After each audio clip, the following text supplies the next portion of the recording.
ہمارا آج کا ناول خون بہا بیسڈ ناول ہے، ونی بیسڈ ہے، فیوڈل سسٹم ہے، حویلی بیسڈ ہے، ولیج لائف ہے، اس میں وڈیروں کی کہانی ہے اور خاص طور سے اس میں دو الگ ثقافت کے لوگ ہیں، پنجابی ورسز بلوچی، اور یہ دونوں ہی ایسے خاندان ہیں، وڈیرے بلوچی لوگ وڈیرے ہیں، اور اس طرح سے ان کا ہے کہ کٹر سوچ کے نہیں ہوتے ہیں کہ اپنے ثقافت سے ہٹ کے کبھی باہر کسی لڑکی کی شادی نہیں کریں گے. اگر بلوچی ہیں تو بلوچیوں میں ہی شادی ہوگی. دوسری طرف سیم تھاٹ ان پنجابیوں کی بھی ہے کہ وہ بھی اپنے ہی لوگوں میں شادی کریں گے، کبھی باہر نہیں کریں گے.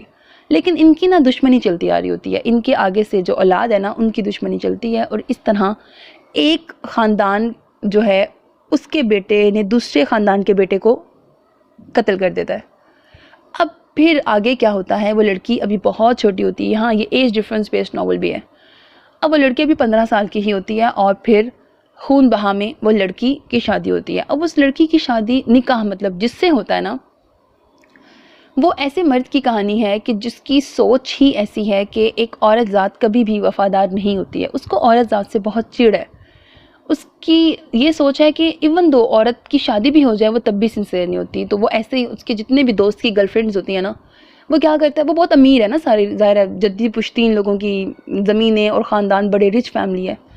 تو ہیرو کیا کرتا ہے، جتنے بھی اس کے دوستوں کی گرل فرینڈز ہوتی ہیں نا، ان کو یہ بتانے کے لیے کہ دیکھو عورت ذات سنسیئر نہیں ہوتی ہے، ان لڑکیوں کو پہلے اپنی طرف مائل کرتا ہے اور پھر ان کو بھی چھوڑ دیتا ہے تاکہ ان کی اصلیت کھلے، لائک اس کے دوستوں کے آگے. اس کی اس طرح کی نیچر ہے کہ وہ ٹرسٹ نہیں کرتا عورت ذات پہ. پھر اس کا نکاح اس لڑکی کے ساتھ ہو جاتا ہے. پھر آگے سٹوری کیسے چلتی ہے، کیونکہ اوبویسلی یہ ریونج بیسڈ ناول ہے، دشمنی بیسڈ ہے. پھر آگے کہانی کیسے چلے گی، آف کورس اس کی ہیپی اینڈنگ ہے، اور امید ہے آپ کو ناول پسند آئے گا. اپنا بہت خیال رکھیے گا، نیک تمناؤں کے ساتھ. اللہ حافظ. And don't forget to subscribe to my channel because that's how you can encourage me and that's the only kind of support and encouragement which I want from all of you. اللہ حافظ.